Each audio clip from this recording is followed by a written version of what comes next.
Bonjour, bienvenue dans Incorporer, le podcast qui va t'aider à plus habiter ton corps et à mieux vivre ta vie. Je m'appelle Olivia Chival et même si je suis médecin dans mon quotidien, ici dans le podcast, il ne s'agit pas d'une thérapie et je ne délivre pas de conseils médicaux. Il s'agit d'un espace où tu peux venir prendre des informations pour mieux comprendre ton fonctionnement, peut-être le fonctionnement des personnes qui t'entourent, et comprendre, c'est important.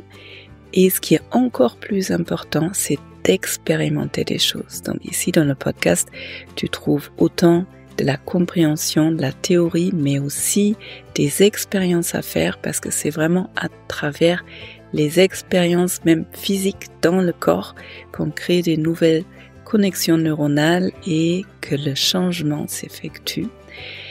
Donc il y a des épisodes pour expérimenter et aujourd'hui, en revanche, c'est un épisode pour ta tête, pour la compréhension autour du trauma. Parce que ça fait longtemps que je n'ai pas fait d'épisode sur les traumatismes et là, au mois de mars, on va faire un stage avec Pierre dans les Alpes où on va lier le ski et la thérapie sensorimotrice et l'idée, c'est de travailler sur une chute en ski pour retrouver plus d'aisance et plus de plaisir dans le ski. Donc ça, c'est notre stage et autour de ça, je me suis dit, ça pourrait être intéressant que je te donne un peu plus d'infos autour du travail sur les traumas. Donc là, dans l'épisode d'aujourd'hui, il va s'agir autant du travail sur des traumas comme des chutes par exemple ou des accidents de voiture, mais en fait, il y a tellement de traumatismes différents, donc tu peux appliquer ça aussi sur des traumatismes d'attachement bien sûr, ou des catastrophes naturelles ou peu importe quelle forme de trauma. Parce que la deuxième raison pourquoi je fais cet épisode-là, c'est que je reçois pas mal de monde qui souhaitent travailler sur leur traumatisme et qui ont peur en début de thérapie et qui me disent, moi je pense que c'est nécessaire que je travaille dessus, mais ça me fait trop peur d'adresser ça. Donc il y a certaines règles à respecter. Je ne sais pas si c'est bien formulé comme ça, mais il y a certains trucs, il est important de savoir pour pouvoir adresser les traumatismes en confiance, pour que ça se passe bien. Certaines choses, quand on les comprend, eh bien, on a moins peur et on peut plus facilement dénouer ce qui a besoin d'être dénoué. Avant de sauter, de plonger dans cet épisode, juste l'information qu'il y a 2 événements au mois de mars où il est possible de travailler en présentiel avec moi. C'est le fameux stage dont j'ai parlé, ski et sensory, à la Grave. Et puis, il y a un très bel événement en Autriche où je crois il reste encore des places, où on va lier le ski au yoga et au gourmet. Donc on va manger japonais des ramen. C'est en revanche en Autriche et vous trouverez les infos en dessous de cet épisode. Et sinon, il y aura ma sécurité intérieure qui va bientôt ouvrir ses portes. J'en parle toujours et toujours pas vraiment fixé les dates, mais il y aura bientôt les infos et ce sera certainement au mois d'avril. Et avec tout ça dit, c'est parti pour l'épisode.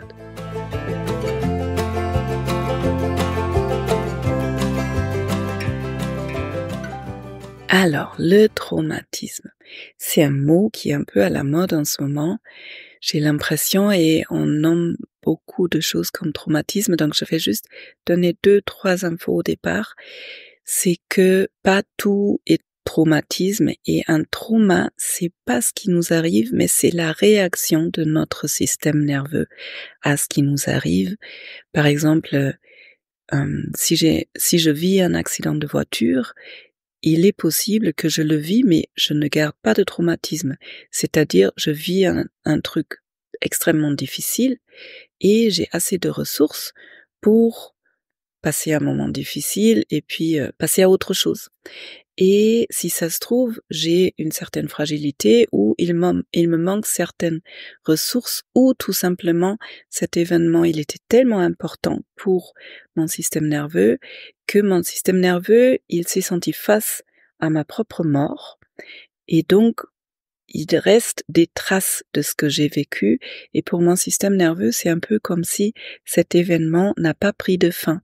Donc, pendant tout le temps après cet événement, jusqu'à ce que j'arrive à résoudre le trauma, eh bien, à chaque fois, j'entends ou je vois un déclencheur. Admettons, j'ai eu un accident de voiture et la voiture qui m'est rentrée dedans est rouge et chaque fois je vois du rouge ou j'entends le bruit d'une voiture, mon système nerveux commence à s'activer un peu comme si j'étais encore dans la situation. Et petite parenthèse, dans un trauma, les choses se passent trop vite pour mon système nerveux qui voulait, ensemble avec mon corps, mettre en place une action pour me défendre ou pour me sauver. Et cette action, elle a été tronquée au milieu parce que justement, il y a quelque chose qui est arrivé trop vite. Et donc, à chaque fois, il y a un déclencheur.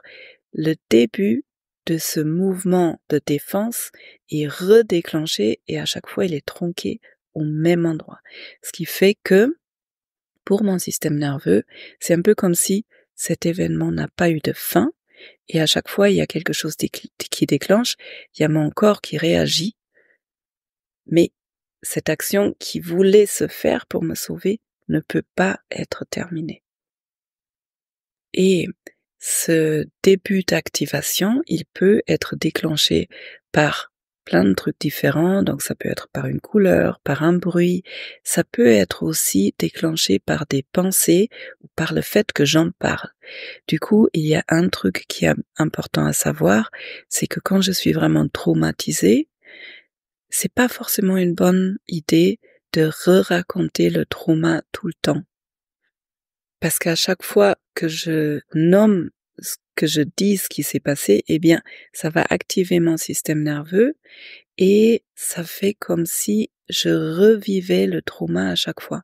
Donc, quand j'ai un trauma, quand j'ai vraiment des traces dans mon corps, eh bien, quand je raconte, par exemple, mon accident de voiture, c'est pas comme si je racontais un événement anodin comme ce week-end, j'ai fait une balade avec mon ami dans la montagne.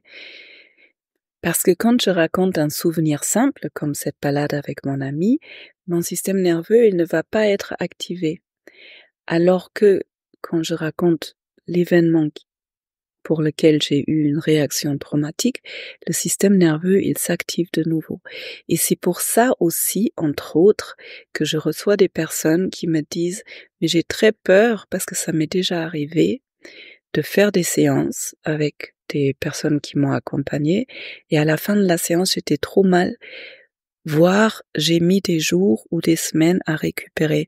Après, j'ai eu des cauchemars, des flashbacks, etc. » C'est probablement parce que le fait de parler plus ou moins en détail de l'événement les a remis dans l'accident, vraiment comme si ils étaient de nouveau à l'intérieur, au milieu de l'accident. Donc en fait, le premier but dans une thérapie autour des traumatismes, c'est d'agrandir des ressources, d'agrandir la fenêtre de tolérance. Et pour ça, si ça te parle pas fenêtre de tolérance, il y a un autre épisode que je vais mettre dans les liens, dans lequel j'explique plus en détail ce que c'est. En tout cas, dans une thérapie, il est important que la personne apprend dans un premier temps à scanner, à connaître son système nerveux et à savoir où est-ce que j'en suis au niveau de l'activation. Est-ce que mon système nerveux est complètement détendu? Est-ce que là, il commence à s'activer? Est-ce qu'à un moment donné, peut-être, je suis en train de sortir de cette fenêtre de tolérance, d'être trop activé ou plus du tout assez activé pour que je puisse travailler quelque chose? Parce qu'une fois je suis sortie de cette fenêtre, une fois mon système nerveux il est trop activé ou pas assez activé, je ne peux plus intégrer. La partie de mon cerveau qui est là pour l'intégration, et pour la consolidation ne fonctionne plus très bien. Et donc, il est vraiment important que je reste à l'intérieur de cette fenêtre. Et pour ça, il est important de connaître des outils et donc d'agrandir des ressources pour toujours être dans une zone où la totalité de mon cerveau fonctionne et où je peux vraiment processer, travailler, changer quelque chose et l'intégrer différemment. J'espère que c'est clair ce que je te dis là, parce que c'est assez complexe en fait, et moi où j'en veux venir aujourd'hui, c'est un peu un autre thème dans le travail du trauma, mais ça me semblait important de nommer 2-3 trucs, et puis si ça te semble un peu flou, si tu as envie de chercher d'autres, un peu plus de détails là-dessus, va chercher dans le podcast, il y a plusieurs épisodes autour de ce travail, autour des traumatismes, et notamment un qui va être en lien avec ce que je vais te raconter là, et je crois que c'était quelque chose autour de l'intelligence du corps. Je vais essayer de le mettre aussi dans les show notes. Donc, le dernier truc un peu général que j'ai envie de te donner, c'est juste, quand on fait un travail autour des traumatismes, en général, ça se fait en 3 parties. La première phase, c'est vraiment la stabilisation. Ça, c'est la phase où toi, tu vas apprendre à mieux connaître ton système nerveux, à comprendre les déclencheurs, qu'est-ce qui fait que je commence à être trop activée, ou des moments, des déclencheurs qui font que mon système nerveux s'endort, se désactive, je commence à dissocier par exemple, et à gérer, à moduler l'activation de ton système nerveux. Tu vas apprendre des ressources et des outils pour quand tu sens que wow, je commence à être un peu trop activé, je vais mettre ça en place, et ça me détend et je reviens au milieu de la fenêtre, là où je suis flexible dans la gestion de mes émotions, dans la gestion de mon corps, là où je peux me sentir bien. Une fois que toi tu es capable de gérer l'activation de ton système nerveux, on rentre en phase 2, et c'est là où on va commencer vraiment à adresser le traumatisme, l'événement lui-même, parce que toi tu vas avoir la capacité à gérer, à y aller en douceur et à ton rythme. Parce que de nouveau, ça ne nous sert à rien de foncer au milieu du trauma et que ton système nerveux soit complètement bouleversé et que par la suite, logique, ton cerveau ne peut rien intégrer de nouveau. Il est vraiment important d'y aller pas par pas, même s'il y a peut-être une part du mental qui se dit ça va pas assez vite, mais en fait en thérapie en général, les petits pas sont des grands pas. Le plus j'y vais doucement à mon rythme, le plus je vais pouvoir établir une vraie base qui tient dans la durée, et le plus je vais pouvoir adresser les choses difficiles en sécurité et avec confiance. Et ensuite, une fois les changements effectués, eh bien, on passe en phase 3 où on va commencer à envisager la suite de ma vie avec cette nouvelle capacité à agir, avec une nouvelle flexibilité et des choix que je peux faire, avec plus de sécurité, avec plus de stabilité. Après, dans le travail, les 3 étapes se mélangent, mais en gros, c'est ça, le chemin. Voilà, ça c'était un peu quelques notions générales, et puis là où je veux en venir aujourd'hui, c'est quelque chose que j'ai trouvé très intéressant quand je l'ai appris, c'est que l'événement qui a mis mon système nerveux en difficulté, eh bien on peut le regarder comme s'il y avait des lamelles, comme s'il y avait plein de petites strates, et tu peux imaginer comme avant, quand on était au cinéma, il y avait ces rouleaux de films, je sais pas si on dit rouleau, mais il y avait toutes ces, en fait, une photo après une photo après une photo, ça faisait comme des lamelles. Et l'événement, il fonctionne comme des lamelles. Donc en fait, en thérapie, on va pas traiter tout d'un coup, mais on peut aller chercher la toute première lamelle. Et quand on travaille la toute première lamelle, eh bien, elle peut lisser les lamelles d'après et elle peut lisser le travail pour la suite. Donc, on n'est pas obligé de traiter les 1000 lamelles, mais en fait, quand on commence tôt dans l'événement, ça facilite le travail pour la suite. Autrement dit, non, je vais te donner un exemple concret, ça va être beaucoup plus facile à comprendre. J'ai travaillé sur un accident de snowboard l'année dernière. J'ai fait une matinée de snow et puis à un moment donné, en fin de matinée, quand j'étais déjà bien fatiguée, il y avait, je sais pas, 60 centimètres de poudreuse et sur une pente assez raide, j'ai fait un arrêt très brusque et j'ai dû refissurer mon ménisque, j'imagine, parce qu'après, il y a rien de très grave, mais j'avais vraiment des difficultés à descendre de la montagne et puis j'ai mis bien 6 mois à pouvoir refaire du sport normalement parce que le genou, il était un peu blessé. Donc, la suite de ça, c'était, j'ai quand même refait 2-3 fois dans l'hiver du snowboard, mais j'ai senti que mon corps, il était vraiment très, très crispé et surtout, bon, vu que j'avais encore mal, j'ai évité certains mouvements. Donc, c'est pas un énorme traumatisme, mais je me suis dit ça pourrait être intéressant de travailler dessus pour que je retrouve un peu plus d'aisance, de détente dans le corps. Et donc, dans cet événement, en fait, la première fois que j'ai travaillé avec ma collègue dessus, moi j'avais envie de travailler sur le moment où j'ai eu cet arrêt brusque au milieu de la pente. Et ma collègue Cornelia, elle m'a demandé d'aller un peu chercher avant ce moment-là. Qu'est-ce qui s'est passé avant?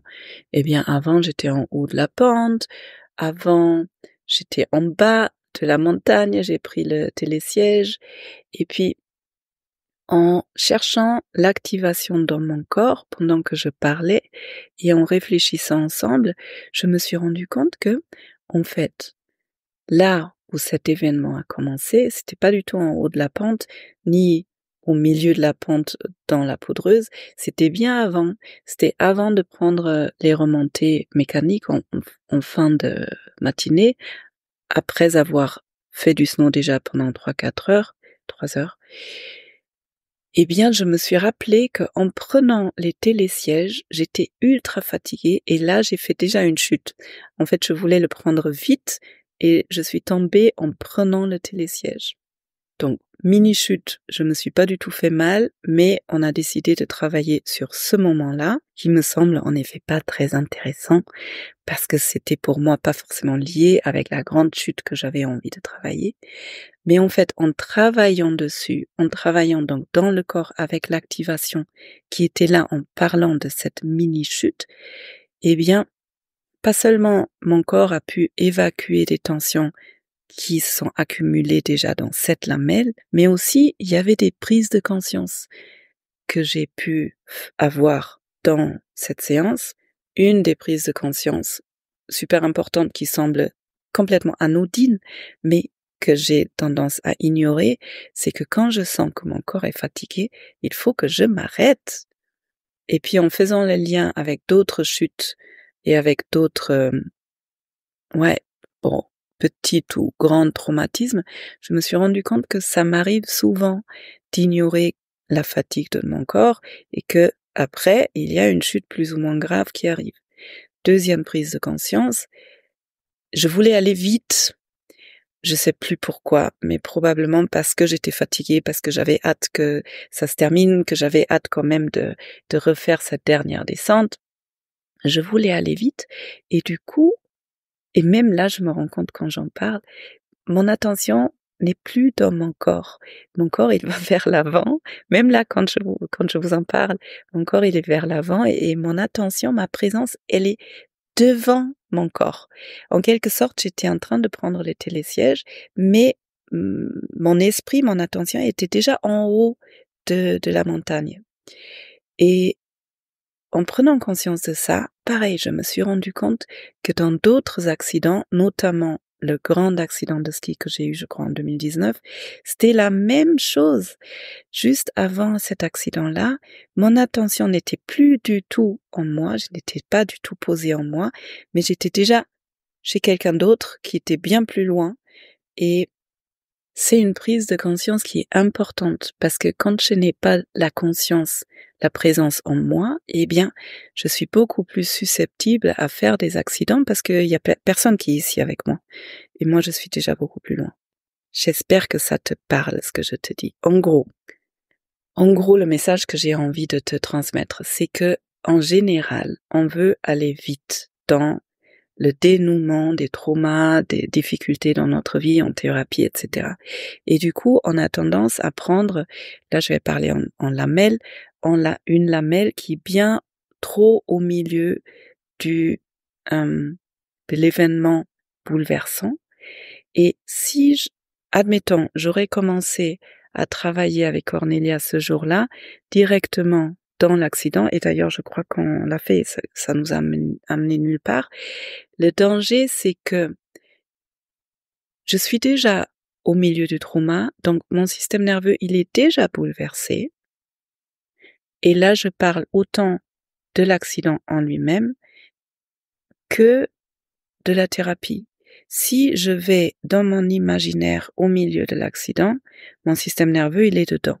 Et donc, il est forcément bouleversé. Et là, mon cerveau n'est plus capable d'intégrer du nouveau. Et idéalement, en thérapie, on se rend compte et donc on ralentit et on revient en arrière.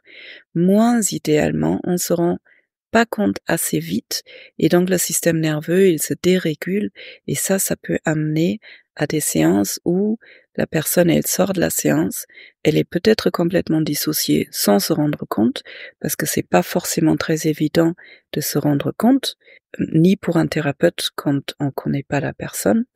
Et si ça se trouve, pendant des jours, voire des semaines, la personne, elle va avoir du mal de revenir de nouveau dans son corps, dans une certaine sécurité. Peut-être il y a des cauchemars, des activations dans la journée. Donc c'est vraiment, vraiment important dans tout travail, pour moi thérapeutique, parce que j'aime bien prendre le temps et aller doucement de toute façon, mais d'autant plus quand il s'agit de trauma, de commencer au début, de se rendre compte où est le système nerveux, de ne pas commencer au milieu avec une activation trop importante qui va inhiber le traitement du trauma. Parce qu'en fait, quand je commence avec une lamelle qui est trop au milieu, le résultat, ça va être que je sors direct de ma fenêtre de tolérance. Et du coup, à chaque fois je sors de la fenêtre, pas seulement je ne peux pas intégrer, mais aussi elle se réduit. Donc ma capacité à m'approcher de l'événement traumatisant va être beaucoup moins grande. Je vais être moins apte à supporter des déclencheurs dans ma vie courante et je risque d'être débordée, déstabilisée avec des déclencheurs qui sont beaucoup plus fins. En gros, je me rends beaucoup plus vulnérable au lieu de me rendre plus forte. Et donc, ce que je propose, et c'est d'ailleurs ça qu'on va faire dans le stage ski et sensory quand on va travailler sur une chute, on va aller chercher la toute première lamelle, le tout premier moment où il y a une activation et on va travailler là-dessus. Et pour certains accidents, ça peut être même avant d'être décollé de la maison. Je me rappelle mon grand accident de ski, en fait la toute première lamelle, c'est au petit déjeuner où je devais choisir est-ce que je prends les skis ou le snowboard. Là déjà il y avait une activation. Et en fait à partir du moment où on permet au corps de se libérer de ces activations, de ces petites activations dans les toutes premières lamelles, eh bien ça va dégager beaucoup de tension, d'activation, ça va lisser et on va pouvoir aller beaucoup plus en sécurité et probablement aussi en quelque sorte beaucoup plus vite par la suite pour aller vers la vraie chute ou le vrai traumatisme. Voilà. Donc si j'essaye de résumer les grands messages que j'avais envie de transmettre aujourd'hui, c'est d'aller à ton rythme, de ralentir, de prendre dans un premier temps les toutes premières lamelles, le fait que la création, l'établissement des ressources est primordial avant de commencer à travailler sur quelconque événement difficile et que c'est justement le renforcement de ces ressources qui va te permettre d'aller travailler en profondeur les choses difficiles. Bienvenue dans après cet épisode. Waouh, j'ai l'impression d'avoir beaucoup parlé. J'espère que c'était intéressant pour toi et surtout j'espère que c'était clair. Que maintenant peut-être ça te donne plus envie, plus de confiance pour aller adresser des choses que tu as vécues de difficiles dans ta vie. Et puis si tu connais quelqu'un pour qui ça pourrait être intéressant d'entendre cet épisode, merci de le partager, merci d'abonner ma chaîne, merci pour tous les commentaires de toute façon que vous me faites, par exemple sur YouTube, ou tu peux aussi venir sur Instagram, m'écrire sur Instagram. Si tu as envie de connaître plus de mon travail, et si tu as envie de me contacter tout court, le plus simple, c'est de t'inscrire à la lettre d'Olivia, c'est ma newsletter qui sort tous les premiers du mois et où je mets vraiment tous mes projets en cours.